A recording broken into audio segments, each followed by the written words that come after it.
우리 인생은 곧장 질러가기를 원합니다. 갈 수만 있으면 지름길을 가고자 하죠. 왜냐?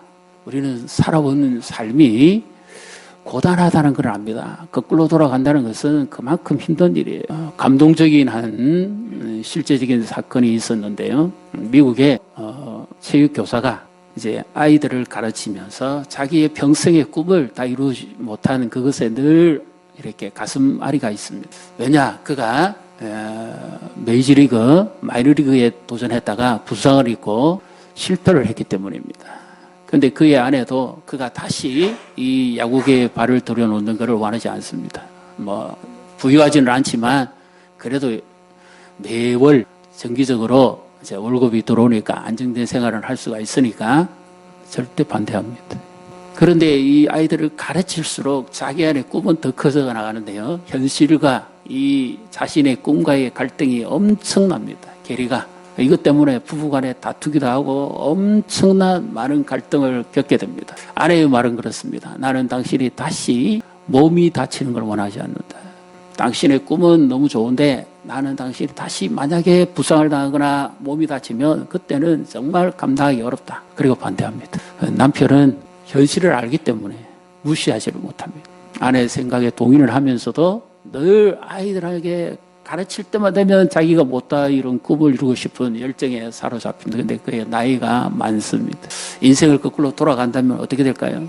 모든 사람들이 빠른 성공과 내가 계획한 꿈과 야망이 이루어지기를 원합니다. 직장에 가서 빠르게 승진하고 사업체를 더 늘리고 그리고 학문이나 기타 자기가 계획하고 지금 몸담고 있는 그 업계에서 빠르게 모든 성과를 내기를 원합니다. 근데 이것이 우리의 바람이죠, 사실은.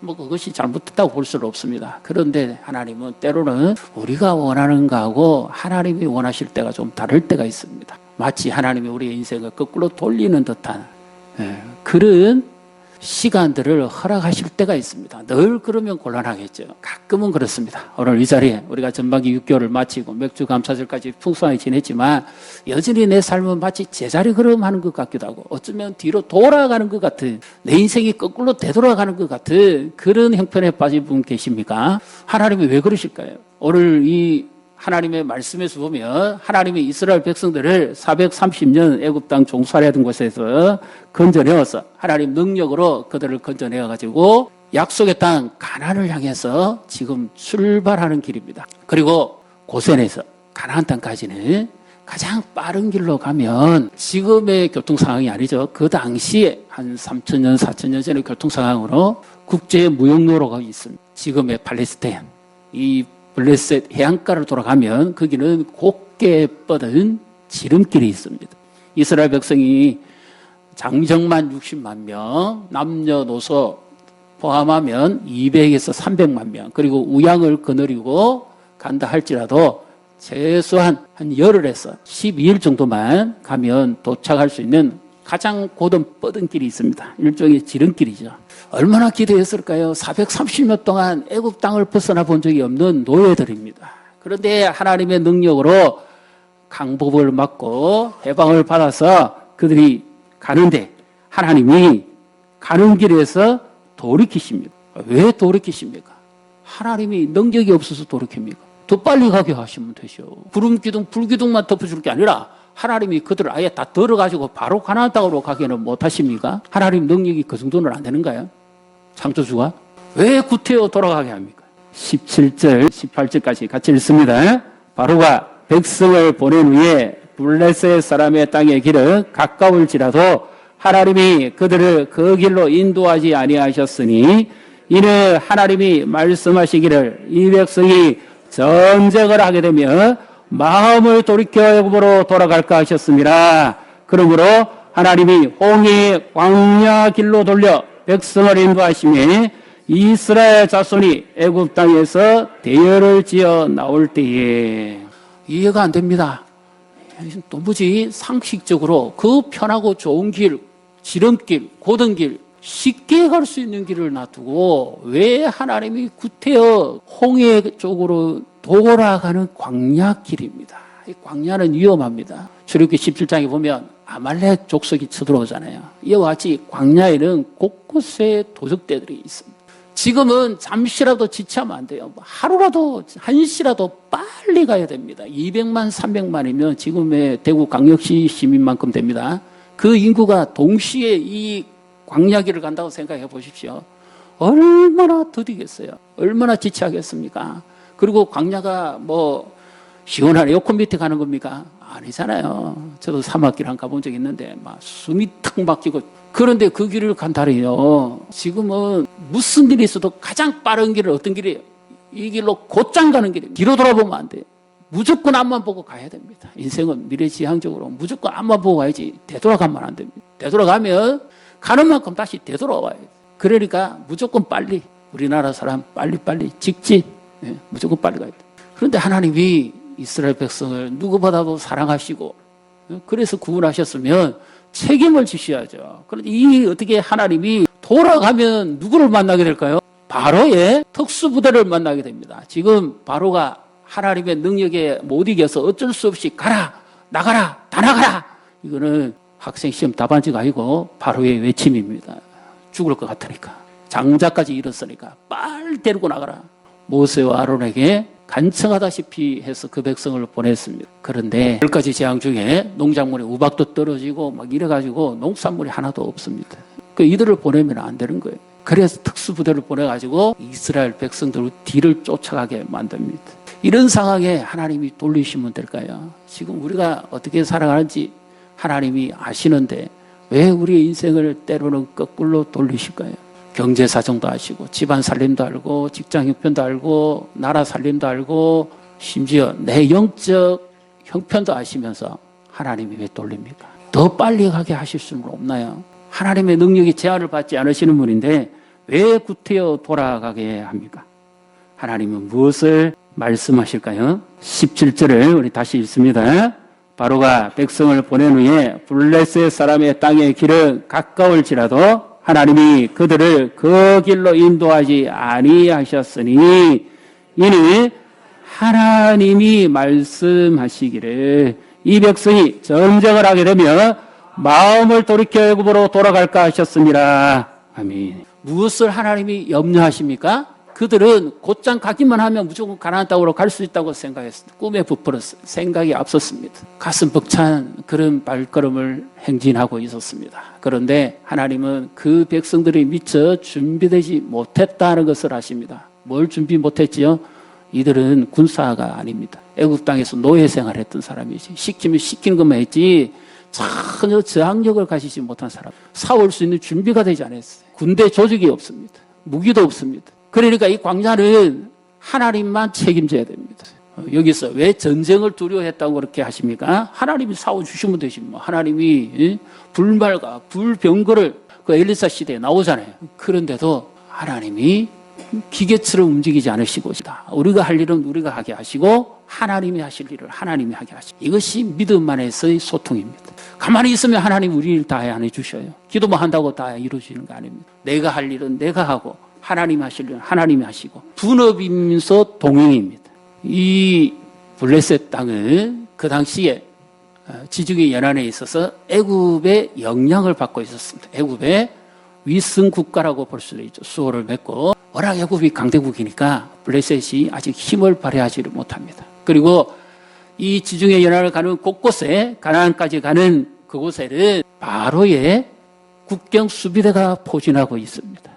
왜냐하면 이 지중해 연안은 언제든지 전쟁이 일어나기 쉬운 통로거든요. 그래서 북방에서 내려오는 신흥 제국들이 침입하지 못하도록 애굽 땅에서 곳곳에 국경 수비대를 세워놨어요. 요새가 있습니다. 그 길을 지나가면 2천만 명이라도 다 소멸하고 맙니다. 싸울 힘이 없으니까. 하나님이 바로 그것을 아시고 홍해길 쪽으로 돌아가게 하신다는 거예요. 우리가 왜 직장에서 성진을 누군가 은퇴를 하든지 티오가 빠져야 될 거 아니에요. 그죠? 그래야 직장에 성진이 됩니다. 그냥 성진 안 됩니다.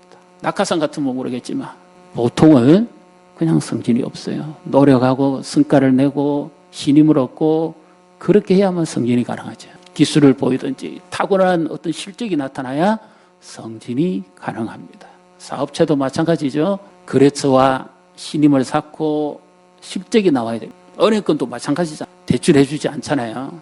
이 사람이 믿을 만하다는 실적이 있어야 돼요. 신임이 돼야 됩니다. 우리가 전혀 생각지도 않고 빠르게만 성질하면 성공한다고 생각이 쉽습니다. 젊은 사람들이 제일 크게 실수하는 게 뭐냐면 빠른 성공을 원합니다.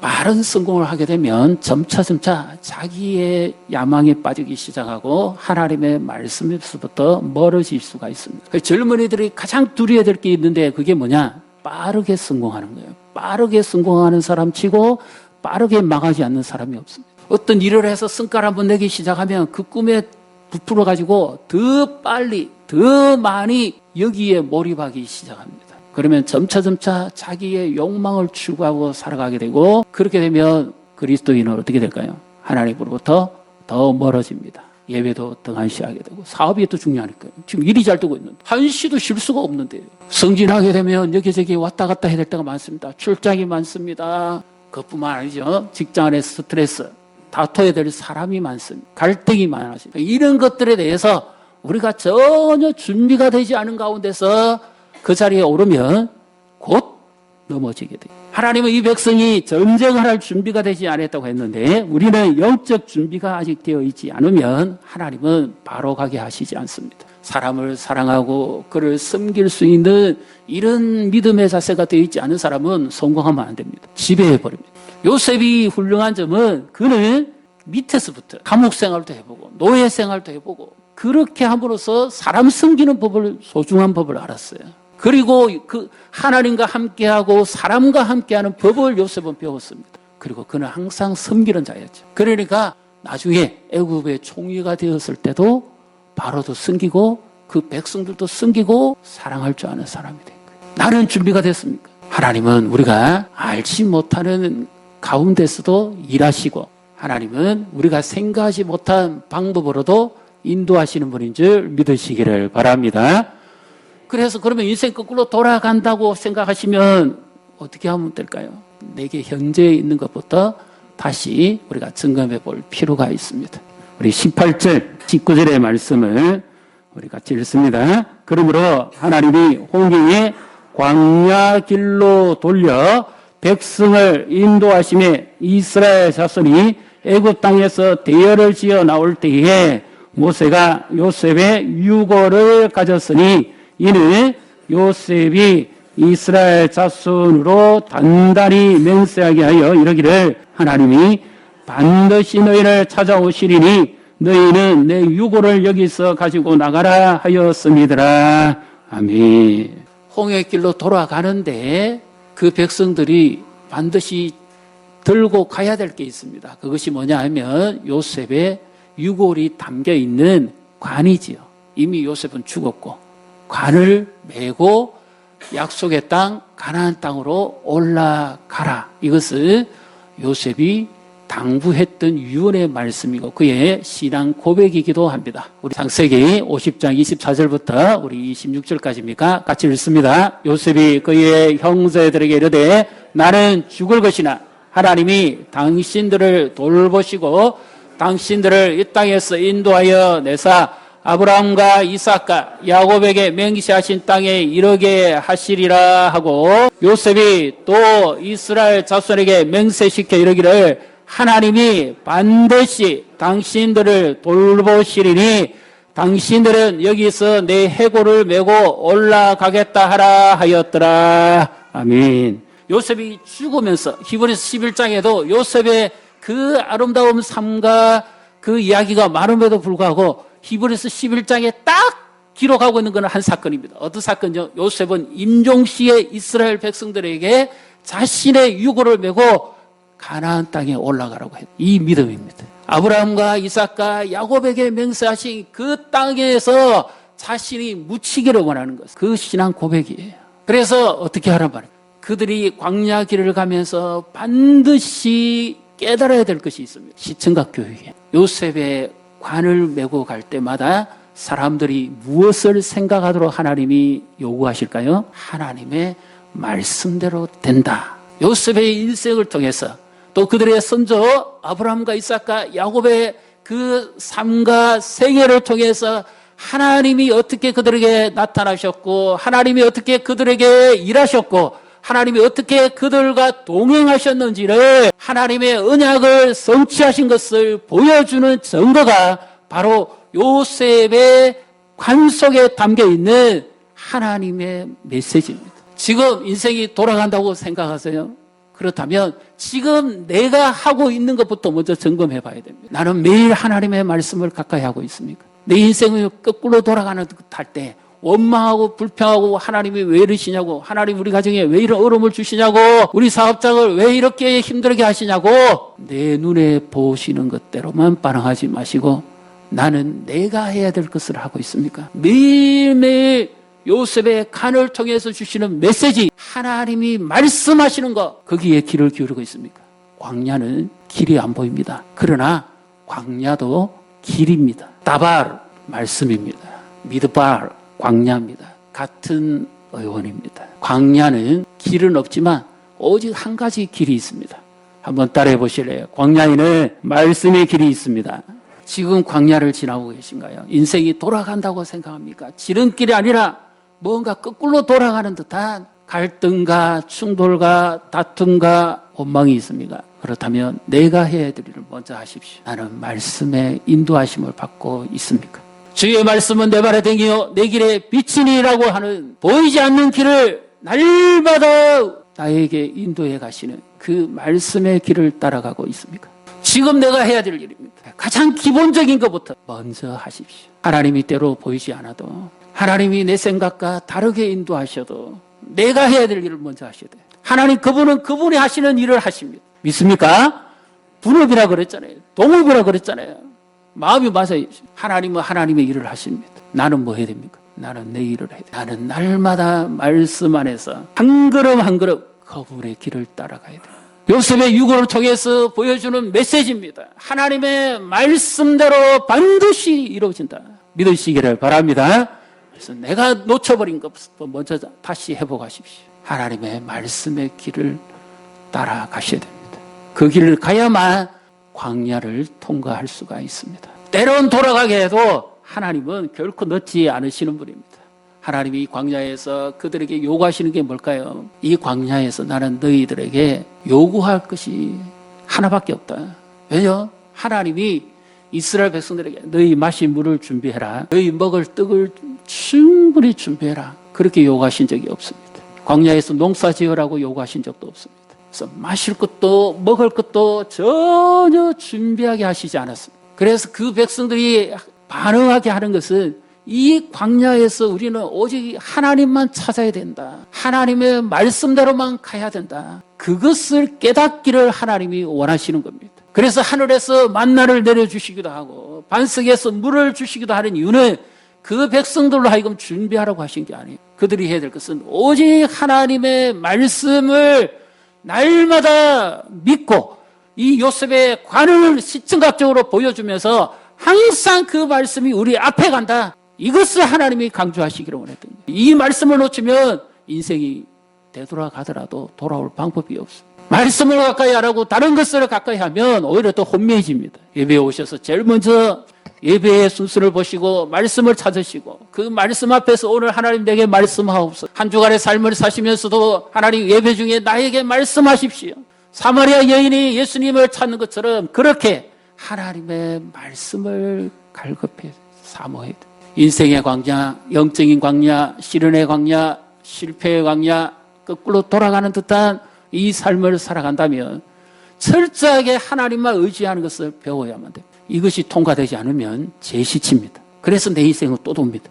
여러분 준비되셨습니까? 다 되어가는 것 같은데 또 거꾸로 한 번 더 재시를 칩니다. 그것은 준비가 안 됐다는 말이에요. 그래서 그들이 이제 출발해서 고센을 출발해서 그들이 갑니다. 20절, 21절, 22절을 우리 같이 읽습니다. 그들이 숫곳을 떠나서 광야 끝 에담에 장막을 치니 여호와께서 그들 앞에서 가시며 낮에는 구름 기둥으로 그들의 길을 인도하시고 밤에는 불 기둥을 그들에게 비추사 낮이나 밤이나 진행하게 하시니 낮에는 구름 기둥 밤에는 불 기둥이 백성 앞에서 떠나지 아니하니라.